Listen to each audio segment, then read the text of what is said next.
All right, we are live. It's the Spinnin Backfist MMA show for Thursday, August 8th. It is Rough and Rowdy 25 week. It is UFC Vegas 95, right? 94, 95 week. It's Robbie, it's Big Ev, and it's Lee.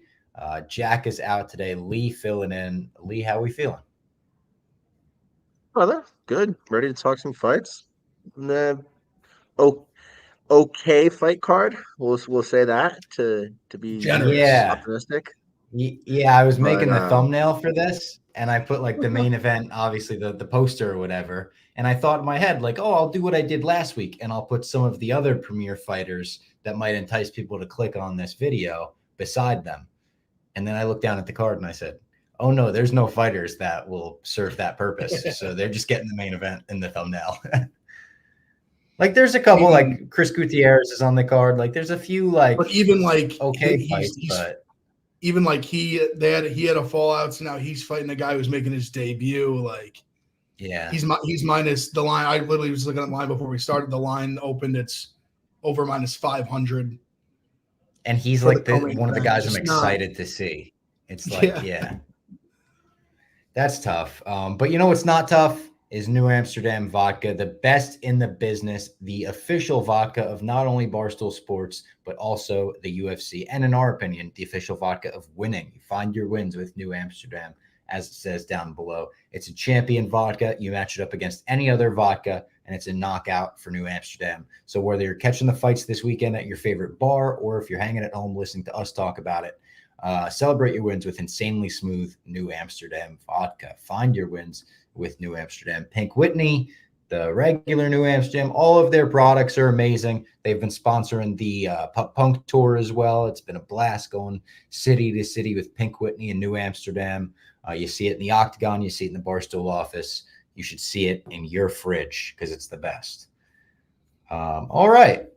Do you want to get into any news before we get into the card? We've had some stuff going on. The McGregor tweets with Chandler over Trump. That was, I feel like, it started with Trump because Trump said Khabib was his favorite fighter on Aiden Ross's live stream, which sounds like a Mad Lib sentence. McGregor understandably was pissed about this. He said campaign-ending decision for Trump. He's like, you got to pick an American fighter. Everyone's making the jokes. Colby's crying himself to sleep and whatnot. And then Chandler jumps in the fold, was like, Trump's got more balls than you would ever have. You didn't show up on the 29th.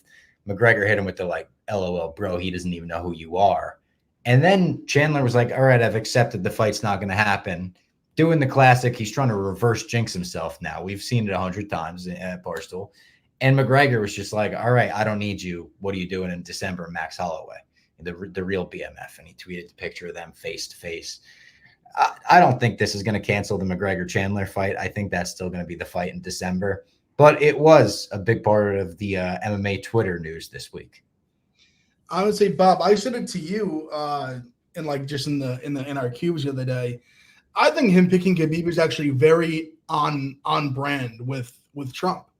And I said that Trump is a guy who, he said, John McCain, like, I like my soldiers not captured. You want to know what he likes MMA fighters? Not losing. So yeah. I don't think it's the craziest thing for Donald Trump to say my favorite fighter, the guy who's the champion and never lost. That's my favorite fighter. And he said his reasoning was because he was undefeated, and also because he said he met Khabib, and Khabib was like, you're the guy that could end the war in Russia and Ukraine. And Trump was like, you're right. As soon as I get in office, I will end it.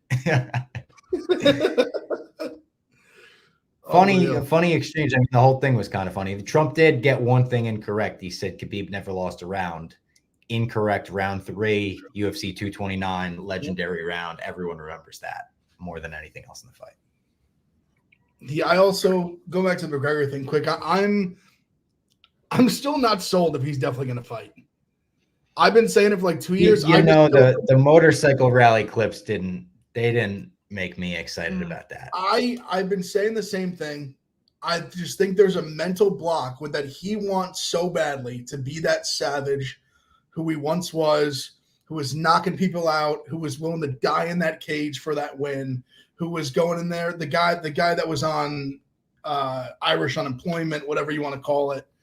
I just think he wants to be that guy, but there's just something in you once you've made 9 figures that you can't like physically. There's something in you that you just can't be that guy anymore. You have kids, you have all the money in the world, a wife. Like, what do you like? I don't need to die in this cage for. Even think about it like this. Even whatever he's gonna obviously make a crazy amount of money. Whatever they're gonna pay him to fight, whatever share of the pay per view is, it's gonna do insane numbers because he's in it. It's money he just doesn't need. He just doesn't need it. If he's fighting, it's fighting because he wants to fight. He clearly, well documented, does not need the money. And I just think there's just been that mental block for like 2 years. Yeah, like I said, the motorcycle rally clips were a little tough. He's slamming beers at bare knuckle. He's at the motorcycle rally dressed as Stone Cold Steve Austin. He's got little people twerking in his face. He's trying to get out of there. It was a wild scene, and it wasn't a scene where I'm like, oh, this guy's probably going to fight in a few months. But I still think maybe December's that date. UFC 310 December, McGregor Chandler. It would be amazing. I'm going to hold that hope until I hear otherwise. If it doesn't happen, UFC 310, it's never happening. Like, I think that you can for sure say that. I think that this is like the last one. There's no way. It might be the last one. And I don't think McGregor's done fighting, but if 310 doesn't happen, it might be done in the UFC. I think eventually, you might see McGregor fight 10 years from now in a boxing ring in Saudi Arabia. I think he's going to be one of these guys that is fighting to past the point that fighters should probably fight. I think he does love it that much, but I think it's going to be tomato cans in a boxing ring. So, like, well, that's what I was going to say. I don't know how much longer he's going to. Like, I don't think he's doing like Jake Paul. I think I would agree more with you. Like, he's doing like Mayweather type where it's like, oh, he fought yesterday. And then it's him fighting like John Gotti III. Like, yes, who he has a name because his last name is Gotti, but he might as well be a dude off the couch who started training boxing like 2 years ago. I think so as well. I think he'll just sell out like arenas and stadiums in Ireland and Saudi and like all over Europe, and he'll probably come to America and do some too. But yeah, I don't know. Yet, I don't even. The more I even think about it, I don't even know if I see that. Like, I do agree. Like, I think he likes to train. I think he likes to throw hands. He likes to hit mitts. There's a part deep down that does like to and fight. He likes to be that guy. Even if he's fighting like schmucks in the future, you could parade the circus around where like he still gets even 1% of feeling like I'm the fucking man. I'm walking in, knocking someone out. I'm leaving a champion. They'll have like the money belt or something. Yeah. But do you think how do I say this? I just think when he was obviously on his rise, everyone bought it. Like, they bought what he was saying. Now it's like, I think, especially say he does fight, like say he fights Chandler. If he loses, like, no one's buying any shit he's selling anymore. When I say that, I mean like with his trash talk and like they're buying his whiskey, but I'm saying like his trash talk and the aura, the feel, the like whatever. I just think I feel like that's already went away quite a bit, and I feel like if he goes out there and loses to Chandler, like then I think it's just basically gone. He needs to win. You're right about that, because even like YP, who is like a decently big MMA fan, he's gotten into it like pretty hardcore after he left Barstool. He texts me all the time about UFC and MMA and stuff, and he texted me this past week and he said the fall off in Conor's aura is he can't compare it to anything else. He said a few years ago, I would have watched Conor put together IKEA furniture. And now I see clips of him and I don't really care. And like, of course, I still care. I'm still a Conor guy, and I still think the motorcycle rally clip's hysterical and stuff like that. But like, there is something to be said about a few years ago, every McGregor clip, trash talk, moment, tweet was going viral. It was on SportsCenter. It was on this. It was on that. People were asking Dana about it. Now he says like some of the most unhinged shit you've ever heard in your entire life on Twitter. And it's just like, oh yeah, that's Conor. He'll delete it in a few hours and whatever. Because even after the first Poirier fight, like we saw him, he did well in the first round, and then he loses obviously, and it's kind of like he takes it classy, kind of how he always had in the past. He had always been classy in defeat. Even the Diaz loss, he was classy. Even the Khabib one, as much shit went into that, he took the L and just kind of was like, he beat me kind of thing. But the second one, there was like the second loss to Poirier, there was such a change in how he reacted. Like obviously this sequence was crazy. Like he literally snapped his leg.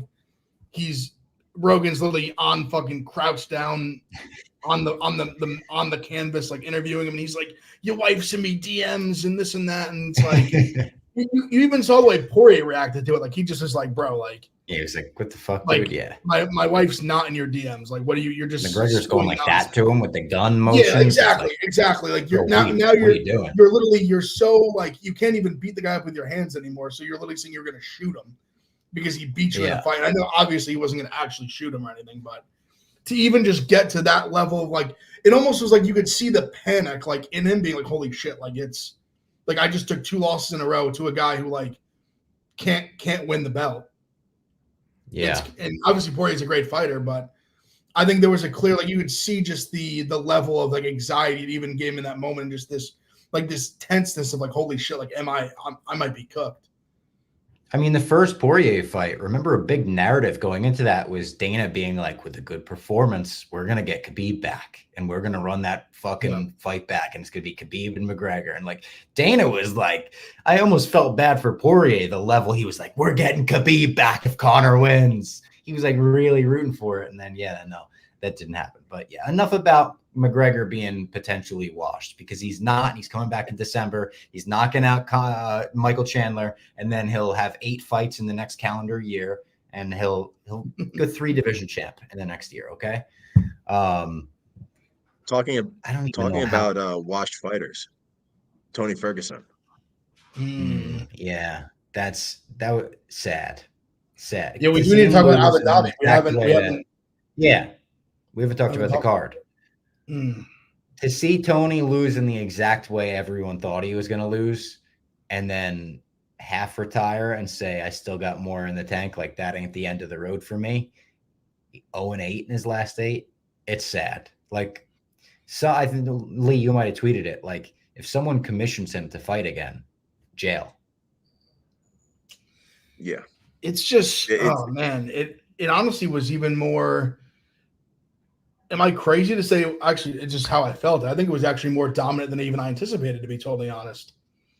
I said I thought he'd get wrestle fucked. I thought that was definitely like a very strong possibility. I didn't think he would just get straight like tapped out. Like seeing Tony physically tap, like the piece of me, I was like, whoa. Like he's missed. I mean, that arm bar that even Oliveira had him in, I mean, his arm was literally bent back the other way.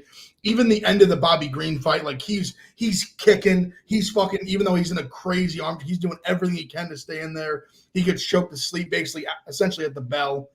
To see him just like, literally just like, I was like, oh my goodness. Like, and then to have not Rogan, who was in the cage with him? DC in the cage with him, basically being like, hey, like, this is it, right? Like, you've had an awesome career. The whole place is giving him like a standing ovation. And then he even goes to do it. And he's kind of like, I don't know. I kind of want to fight again. It almost was like sad. Like, I was like, damn, like, this is a dude who I just don't think he just has, I don't know if he has like I guess call it an exit plan for like the rest of his life.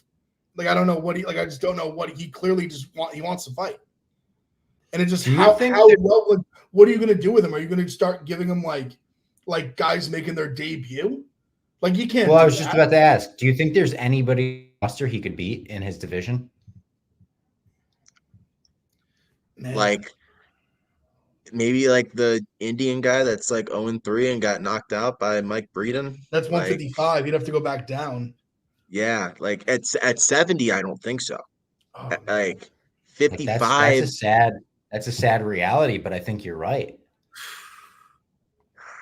Even when you haven't seen anything out of Tony, like, yeah.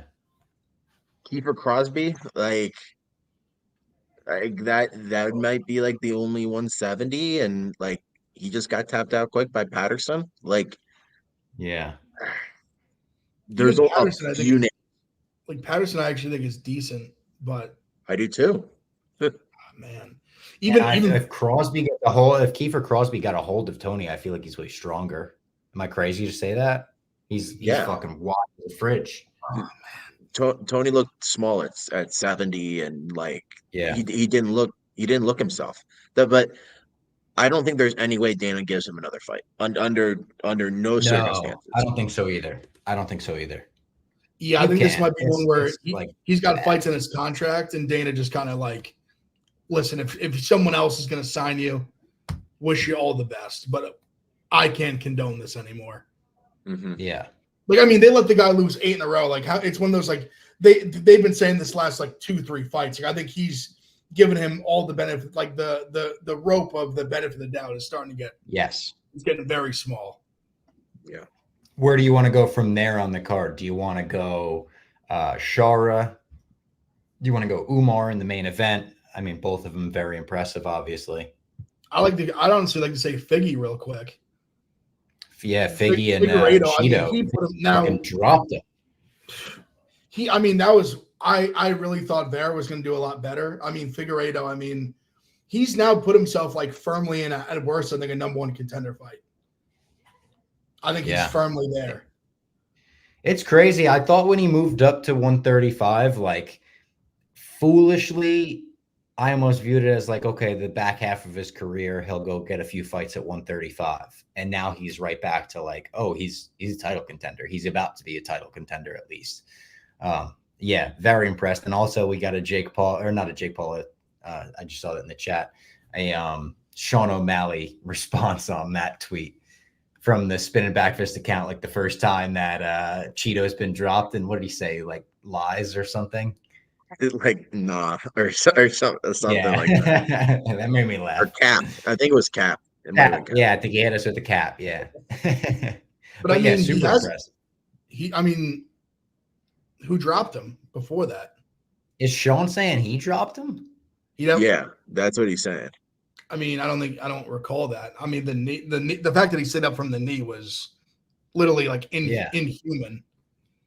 It was, and the clip they put out with just like that audio where you hear it like this fucking pop, this slap of it was crazy. Sounds like a gunshot. Yeah. The crack of it, literally bang, like a baseball bat. Shara, very impressive in the co-main event. He had Mikal gasping for air at the end of the fight. Yeah, he's the villain, and he's really, really goddamn good. I still think eventually someone's going to beat him. Yeah. It's not like a cakewalk to the title. He's getting beat, but not right now. Vettori calling him out was shameless. Shameless by Marvin Vettori calling out Shara. That's crazy. You're a top 5 fighter and calling out an unranked guy. That's insane to me. I kind of like fuck this guy. Yeah, I kind of liked it because this guy's getting a ton of credit, respect. It's almost like a top 15 guy calling out like Patty. It's just like that's a big fight now. Exactly. Even though he's on, that's a big fight. I think it's Vettori just seeing a guy getting a ton of shine and being like, I know I would smash that guy. Like, let me take his height. Like, let's shut this down right now. Yes. This guy ain't on our level. 100%. Yeah. I kind of like that's why I don't mind it, because there's some, Rob, you said it perfect with like the top 15 calling Patty. Like, it's obviously you're like in the rankings and you're not asking to fight in the rankings. But when a guy is more hype, like I'll put it like that. Let me look at the back half of the like 185. Like, who would Vettori get more like out of in terms of like his brand and that kind of thing, beating Shara or beating Chris Curtis? You know what I mean? Like, Shara. Or even I think at this point it's Shara. That's what I'm saying. Like, way more. Even like a Roman Dolidze at 10, and I love Dolidze, like Hermanson, like all these guys, like he would get more hype beating. And I understand Vettori's even above all the guys I'm saying in the rankings, but pretty much like even at Cal Barallo, who's like on an incredible run, and it just got a big fight. You don't have one eye. You don't look like a pirate. Yeah, like it's just I think that the Shara's like a bigger brand and bigger name in the sport probably right now than those guys. Which it's crazy, but yeah, very quickly he is. You get one look at him, it's just the visual. You get one look at him and you're like, that guy looks like a fighter out of literally a movie where you would be like, oh, and here's the scary Russian with one eye. Like, what?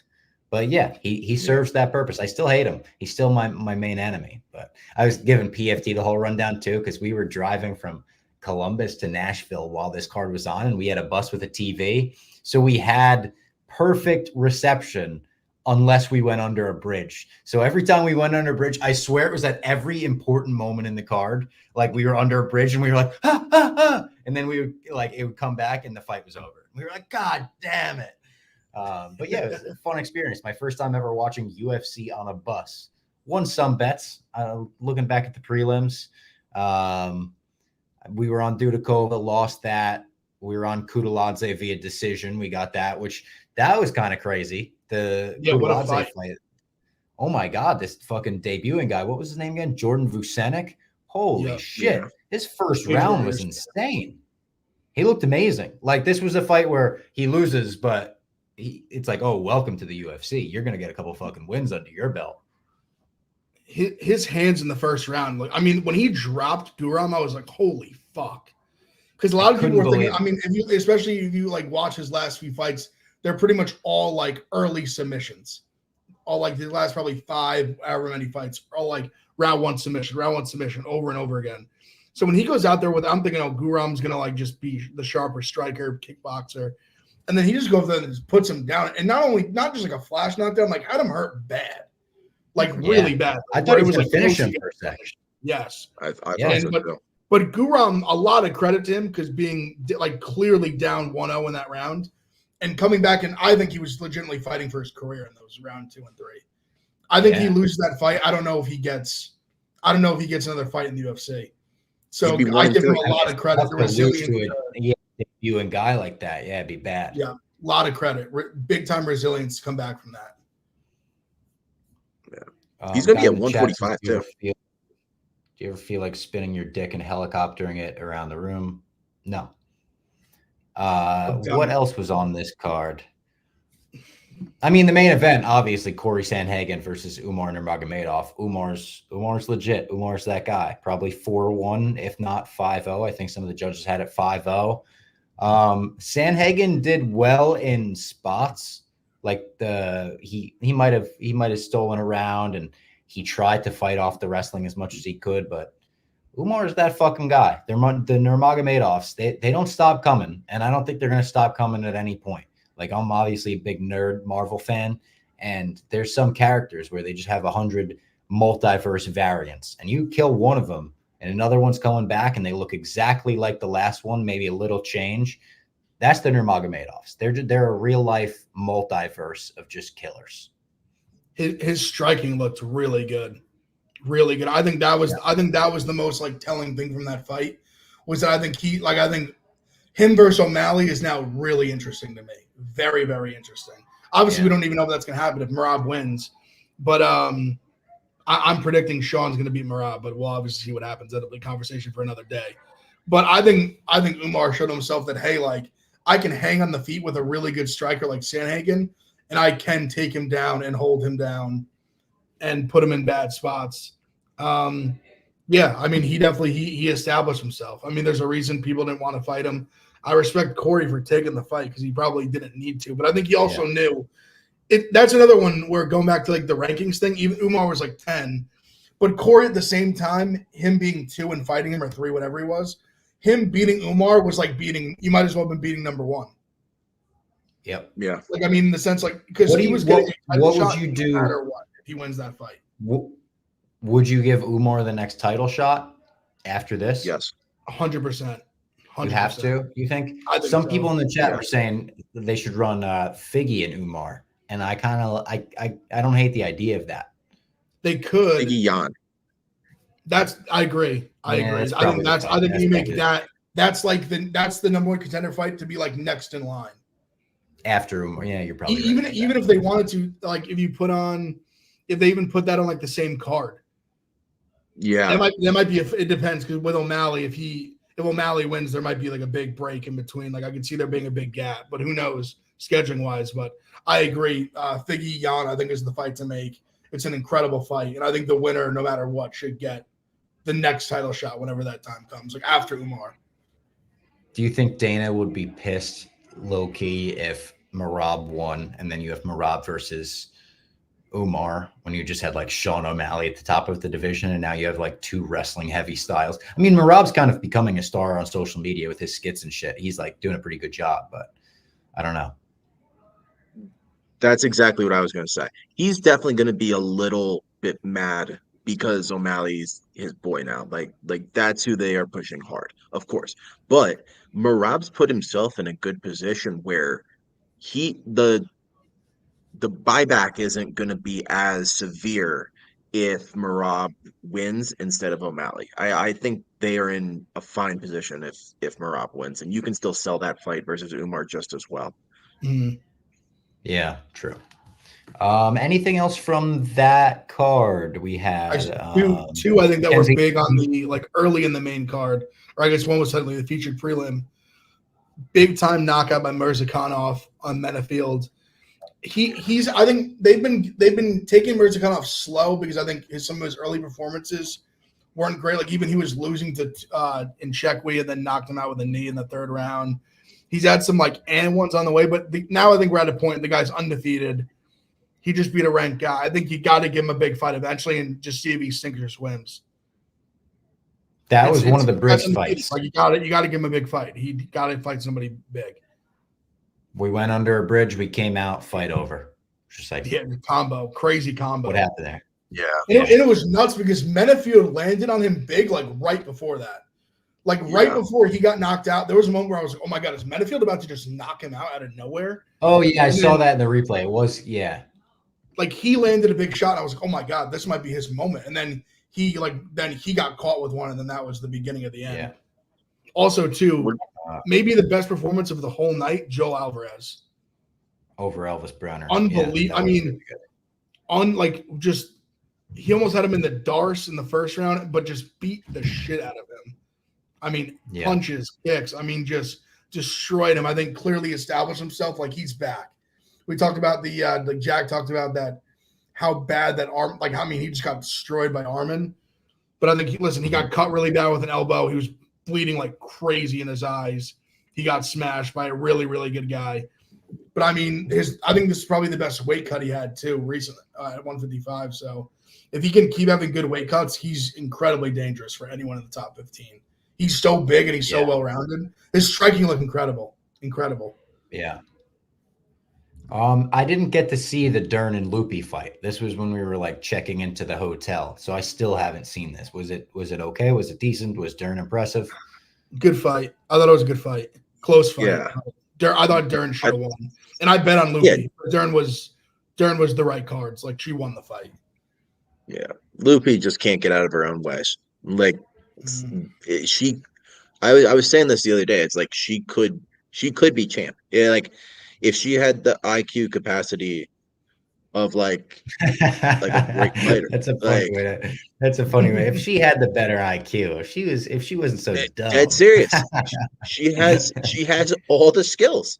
She has all the skills. Like she was hanging with Dern, but like obviously Dern is like gonna want to take her to the ground and did a couple times, like didn't get really controlled for that often, but like still just dumb mistakes at times that really just cost her the fight.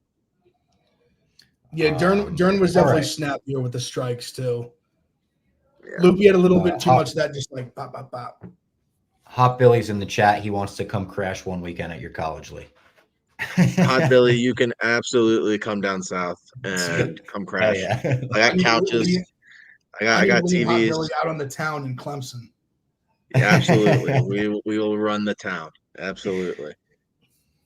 Before we get into the UFC card this weekend, want to remind everyone we got Rough and Rowdy tomorrow night. I'm going to be on commentary with Dave and Dan. It's the first time the three of us have done commentary together since January because I missed the last card, so I'm super excited for that. We got Roan and Nick Tirani on ringside interviews. I'm pretty sure Jersey Jerry is going to be there. Frank the Tank, of course, is going to be there because his guy, Mikey Betts, is fighting as his champion against Zach Abel, who's talked a ton of shit about Frank. They've talked a ton of shit back and forth. It's not one-sided. You know, Frank calls them the Unable brothers and whatnot. So we have a loser leaves town main event. Mikey Betts, if he loses, I guess he just loses his job at Barstool, which seems very extreme. If Zach Abel loses, he can never fight at Rough and Rowdy again. And now for the Abel brothers, Rough and Rowdy's like their life, I think. So this is huge stakes. The other Abel brother, Spencer Abel, is also fighting on this card. He is fighting a transgender fighter who he called out.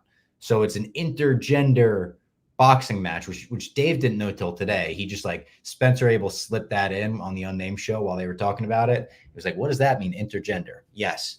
Intergender, transgender versus Zach Abel. This is going to be a crazy Rough and Rowdy. It's going to be a good one. It's Rough and Rowdy 25. With UFC Rough and Rowdy, even just the simple like, oh, that's a big number, it makes me a little more excited for it. I'm like, oh, 25. It's got to be a big one. Also, let's keep in mind here that Mikey Betts could potentially lose his job tomorrow night. He's married. He has a kid on the way. Yeah, his wife's pregnant. Yeah, and this man is fighting for his paycheck. Not just. I don't think he's ever been in a boxing match either. We've been in fights. We've seen videos. Forever. Yeah, some guy was stalking Mikey Betts' sister. So Mikey Betts, I guess, like pulled up on him or met up with him. And there's just security camera footage of a parking lot. Mikey Betts dummying this guy, throwing him all over the parking lot, as he should have if he was stalking his sister. But yeah, we'll see how he does in his first ever boxing match. And I said, we had Jenks fight for Frank the Tank against the Abel brother. Now we got Mikey Betts fighting for Frank the Tank against the Abel brother. Is Harrison Francesa, good old 17-year-old innocent Harrison Francesa, is he next up? Is he going to be the next Frank the Tank champion? Frank has now a crew of fighters. Frank is almost like the Ray Longo of Rough and Rowdy. Yeah. And also the thing with Mikey Betts too, let's keep in mind as well he is not fighting the Abel brother that Jenks fought, who's like 0-5 with like 5 KO losses. He's fighting the Abel brother who's like 2-2. Like he's like this man has won fights. Yeah. He's won multiple fights, I believe, inside the Rough and Rowdy inside the Rough and Rowdy ring. So he's not just like a total still comfortable in the ring at this point. Yes. Mikey Betts, I think anyone going into this environment, your first fight, the lights, the pay-per-view, everyone in commentary, Frank, the stakes of this fight, you have to be nervous. I don't think that Zach Abel is going to be very nervous. I think he's just going to go in there, and I think he's got that monotone voice like that. He's like, Dave. I guess he's got like $5,000 on the line now. He made a bet with Dave today on names, so maybe he will be nervous. I don't know. Also hilarious the way he poached that. Like he says like, yeah, like $5,000, like you owe me $5,000. Like so when he initially says it, you're like, oh, that's like how much he's making to fight. And then he's like, yeah, like, but if we both win, like you have to give each of us 5, like a parlay. And he's like, no, he's on top of that. Wait, so you don't get paid? He's like, no. Like I have my contract, like that I'm getting no matter what. But you said like 3 years ago that you were giving me $5,000. You never gave it to me. So now I'm betting it on this. And if we both win, like you got to give us like $10,000. They're characters, and it might be the last time you ever see him at Rough and Rowdy. If it doesn't go their way. So make sure you buy it. Also, Dave threatened to cancel Rough and Rowdy if it doesn't do 20,000 buys. So for the sake of just me having fun doing commentary, please buy Rough and Rowdy. I do have fun doing commentary for that. Just think of entertainment. I know. I would imagine a lot of people watching this right now have watched Rough and Rowdy before, I would think at least. And if you haven't, it really is just like it's just unbelievable. It's just the Bob, Dave, and Dan on the call are just hilarious and unbelievable. The fights are just insane. And the fights, there's always a funny ring girl moment. Yeah, it's become a great mix of like really good fights. Like the fighters themselves are much higher quality, while also getting just like the absolute chaos and everything that comes with it. It's fucking great. Yeah.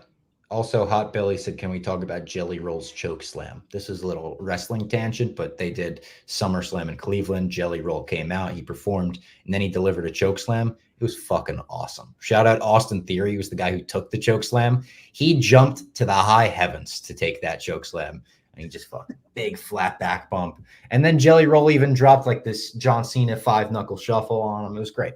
Love Jelly Roll. All right, now let's get into the UFC card, which, again, as we mentioned, it's not the greatest card. I mean, you have Tybura and Spivak in a main event rematch. It's just not the greatest. But we kicked the card off with Johnny Parsons. Oh, no, we don't. That fight was canceled. We kicked the card off with Stephanie Luciano versus Talita Alencar. Alencar? Is that how you say that? Yeah. What are the odds on this one? It's pretty close. Luciano is -162. Alencar is +136. I got no thoughts on this one. No thoughts whatsoever. It's not the highest level MMA fight. And I don't say that because it's women's MMA. It's just the two fighters. What do they have? 5 fights each in their whole career? Alan Carr actually has a few, or no, like 6. Yeah, I think they both have like 6 or so. I like Alan Carr as the dog. One for the reason that I think just this low level is MMA. Give me the dog. 2, I mean the Luciano. I mean she's coming here. She had a draw on the Contender Series against her. This was the fight. Yeah, didn't realize that rematch. Gotcha. So yeah, I mean, like if you're gonna like, we've already seen the fight. Like it was a coin flip fight. Like if you're gonna tell me Alan Carr is getting plus 140, like I'll take that. And if it loses, it loses. But like I said, just principle betting MMA this low level, close fight. Give me the plus money if it's significant. 140, I would say, is significant enough to get involved. Yeah, I took the under personally. I took the under 2.5 at 2-1. Alan Carr, really good submissions, really good ground game, great jiu-jitsu. Had her in a couple really bad positions to start the fight, and then gassed out. And Luciano almost KO'd her in the 3rd round. So they both have finishing upside. I'll take 2-1 on the under all day. Then we've got not a great fight again. We've got Yusuf Zalal versus Jarno Aarons. Zalal is minus 470 and Aarons is plus 360. Just one of those things where, like, do you think Aaron? Like, I wouldn't bet on Aarons in this fight. I don't think Aarons is very good, but I don't know. I think Zalal wins. I don't think that's not a crazy take. He's almost minus 500, but he could be a parlay piece. I don't think that's like the craziest thing. I would probably keep it there, parlay piece. Like I sure as hell want to just lay this on him straight. But I think I definitely think Zalal wins. Yeah, because like Zalal is not a world beater. He's not like a minus 470. I love that bet. Like crazy. Whatever. He just finished Billy Q, which is pretty crazy to think. But yeah, I mean, yeah, he's had a couple losses as well. He's had some decent UFC wins. But yeah, I think Zalal gets it done here. Yeah, I took Zalal early. My fault. Yeah, completely agree. Then we've got Carl Williams versus Janata Dinez. Carl Williams minus 205 or Dinez, plus 170. I don't hate Carl Williams. I feel like he's disappointed me a few times when I've bet on him. Probably because you always bet him to finish and he just doesn't. Yeah, and he just has like 12 minutes of top control time. Yeah. Maybe I'll fucking change it up this week and I'll bet on him via decision. I'll finally take that decision prop. What is he via decision? I actually like shout out Cade Garrison, the under. I don't hate the under. Under 2.5 is basically just like a pick 'em. And the reason I said because Denise is so like all his fights are just like first round knockout. And Williams is a really good wrestler. So it's like, hey, like it's kind of like you're betting on, hey, like if he gets caught, you win. And then if Williams just like I'm hoping Williams. I think Williams is going to win the fight. I think Williams just dominates him on the ground. I think he gets him down. I think if there's a chance where he can get on top and actually like, get a finish, I feel like this is it. So yeah, I like Williams. I like the under. Maybe even like some Williams like. Let's see what the Williams finish is. Williams 2-3 isn't bad. Yeah, I don't hate that either.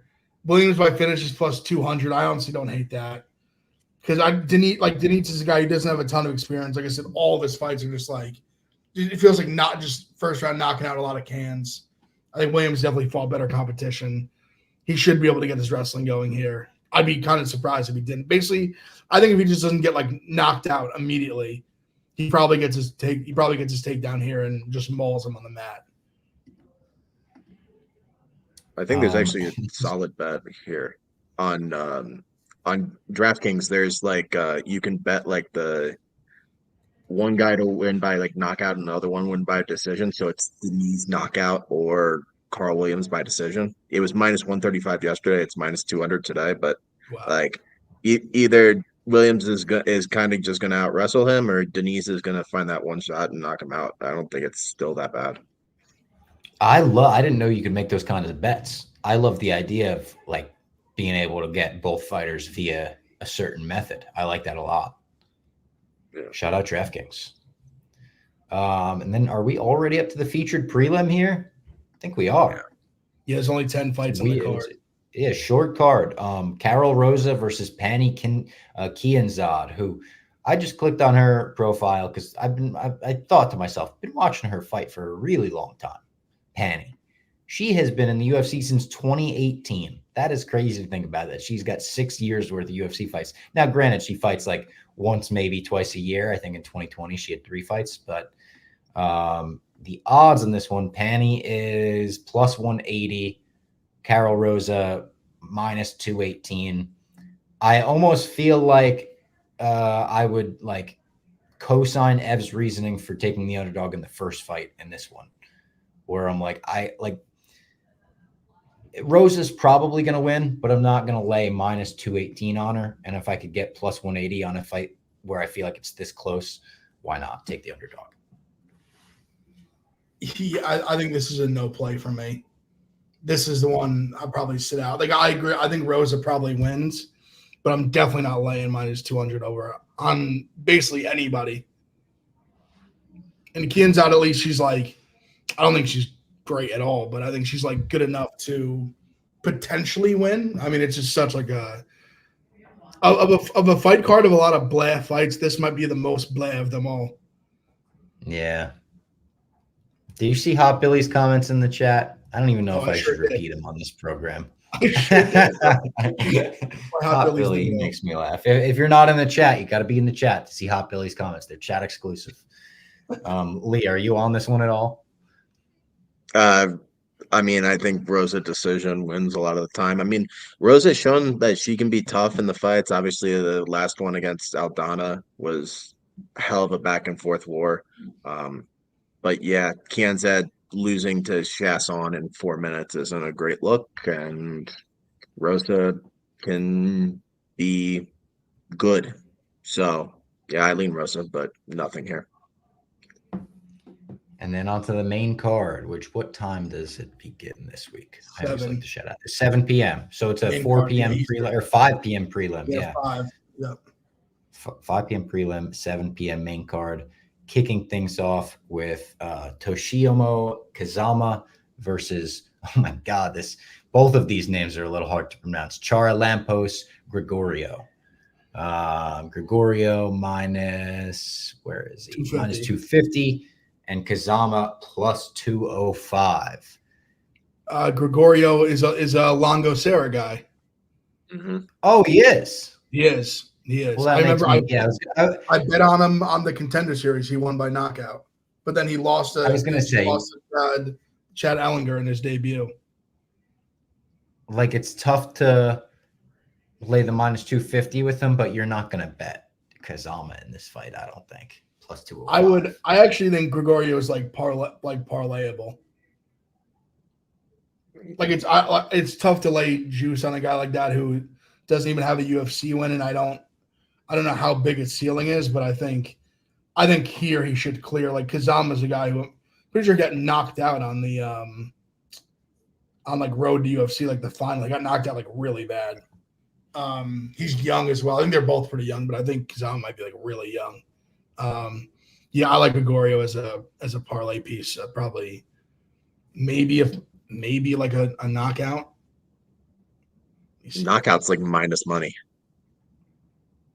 So it's like minus like 110, I think. Oh God, no, he's I guess his parlay piece, minus 110 by knockout. Yeah, I don't love that, even though he probably does it. Rather just the money line. Yeah, probably just parlay piece, the money line. Yeah. And then we've got, is it Yana Santos up next? Yes, Yana Santos versus Chelsea Chandler. I almost put them on the thumbnail because I was just like, I don't know, maybe people will click for Chelsea Chandler. I don't know. Yana Santos minus 148, Chelsea Chandler plus 124. The highest level women's MMA fight on the card for sure. Yep. Correct. I think Gianna Santos probably. I think Gianna Santos probably wins this one. I wouldn't bet on Chelsea Chandler here. Yeah, I like Santos. I think I'm going to bet Santos just money line. I think she should win. Right now she's minus 148. Like I think those are actually pretty good odds to get her at. I think she's more well-rounded. It's more just like if Chandler can get like top time at all, but I think Santos is definitely a better striker. I think she's just overall just a better fighter. Yeah. I'll be on Santos money line. You guys going against Stockton, Nick Diaz, Army, Chelsea Chandler. I guess the one and only. Yeah, I don't. This fight sucks. It's crazy. It's crazy to me that these two women are ranked. That's insane to me. Main card, baby. Main card. Yeah. Then we've got the Chris Gutierrez fight. Chris Gutierrez versus Kwang Lee, and as we mentioned at the beginning of the show, the odds are just off the rails. Chris Gutierrez minus 535, Kwang Lee plus 400.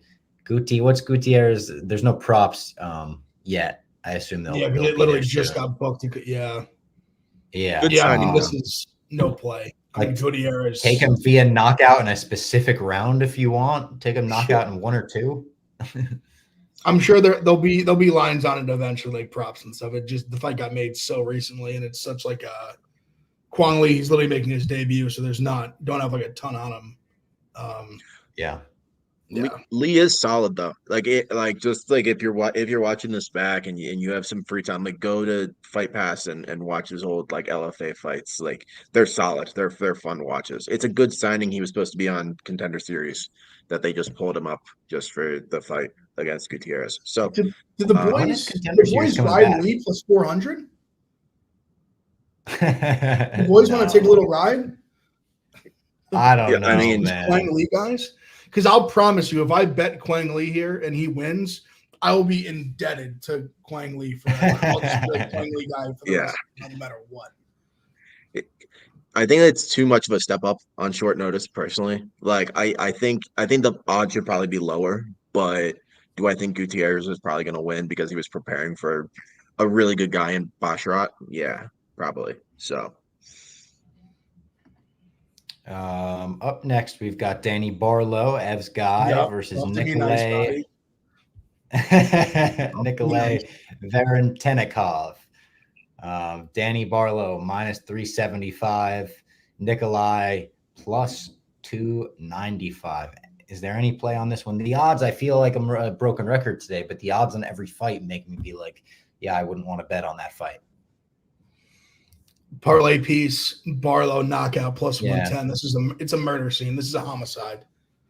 if the Russian guy's tough as hell, God bless him. But Danny Barlow, let's also in Danny Barlow's last fight. This man broke his arm. He broke one of his arms in the first. He knocked out Josh Cohen with a broken arm, and you could even see it. Like he's not using the one arm at all.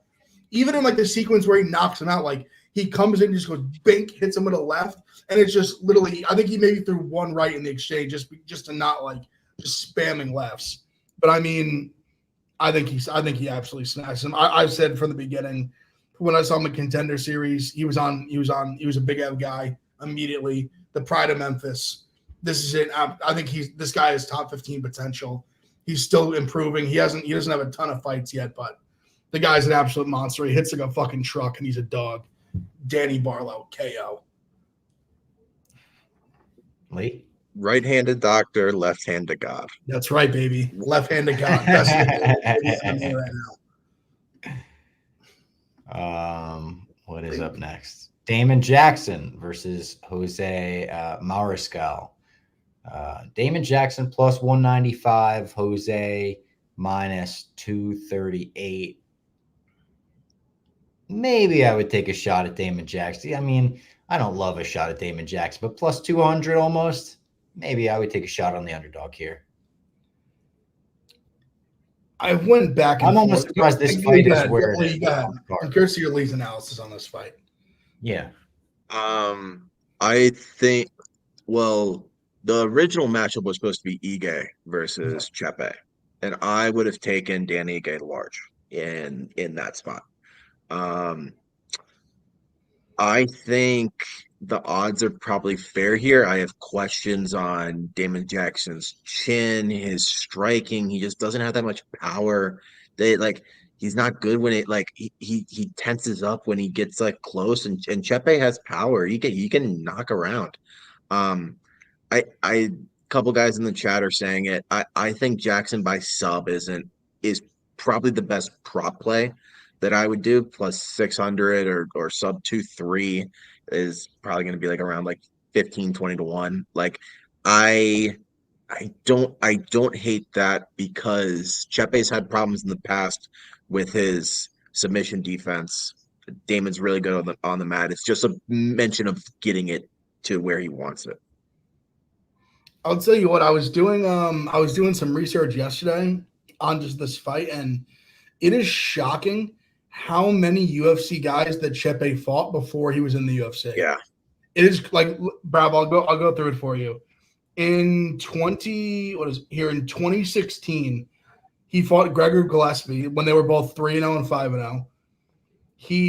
In 2017, he fought and lost to Bryce Mitchell. In 2018, he beat Pat Sabatini. Oh my God. In 2019, he beat Yusuf Zalal, obviously on this card as well. Yeah. In 2019, he got knocked out in 44 seconds by Joanderson Brito. This guy got like so unlucky with the fucking fighters that came across his resume. In 2020, he got knocked out by podcast favorite Steve Garcia in the second round. Yep. In LFA. His next fight, he lost to Sean Soriano, who I believe went 0-5 in the UFC, but was in the UFC for a while post beating him. And then he made it to the UFC, and obviously he's 3-0 in the UFC. But even he beat Trevor Peake, which he won that fair and square. Jack Jenkins, the fight was, I thought, close, and Jenkins broke his arm, like not really through, kind of an accident, like fluky accident. And then the Morgan Schreier fight, I still have nightmares over it. He won a split that I thought Schreier clearly won. I'll never forget because it was losing that and Chris Curtis like back to back. I was at the Final Four watching UConn dominate and losing my shirt on these two split decisions. So I don't know what to like. It's crazy because he hasn't been finished in a really long time, and I thought he was very durable in those fights. But Damon Jackson's obviously very chinny. This is when I'm very like I don't really know what to go with here. Like, cause I could just see I could see so many different ways this fight unfolds. Under isn't a bad price. I don't like fight doesn't go as like minus like 125. I think I'd almost rather do that than pick a side in this fight. But I think that this one will actually be a pretty decent back and forth fight for this card. And it is the co-main event, I guess, because the Chris Gutierrez thing got canceled, right? Chris was the original co-main. It probably is the best matchup on the card. Yeah. Like I could definitely see it producing the best fight. And then we've got the main event, Marcin Tybura versus Sergey Spivak. It's the second fight between them. When was the first fight? When did they was that like 2020? Was it that long ago? So. I think around then. Yeah. Let's see. Yes, it was. It was February 29th, 2020. Tybura won the first fight via decision after 3 rounds. He is a plus 140 dog in the second fight, though. Spivak minus 166. I don't really like Tybura. I think Spivak is probably better than him at this point. I think I would be on Spivak. This is just I'll be honest. I don't like to hate on these cards. I just hate this main event. It's just like, who cares? Not one of these fights gets me actually excited. I just want to watch Danny Barlow. Yeah. But I know have UFC to watch, but yeah, none of the fights individually. I'm like, oh, that'll be a good one. I kind of like Tybura, honestly. Like, I think there's a decent chance I'll bet Tybura. Yeah, I don't think Spivak's going to kill him. It's like, Tybura won the first fight. I think it'll be close regardless. I also think it'll be like this has like decision written all over it to me. Like no matter who wins, I think they're going all 5. That's exactly what I was going to say. I think you take some combination of Tybura and fight goes the distance, and those are both plus money, and you let it rock out. Spivak probably like in a 5-round fight, he's either going to need to get it over early with his wrestling and ground and pound. I don't think he's going to submit Tybura. Tybura's a lot bigger than him, in my opinion.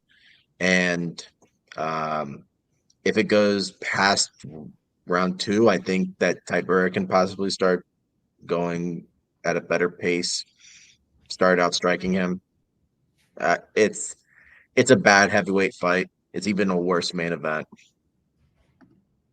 5 rounds does this no justice. You could get Tybura via submission.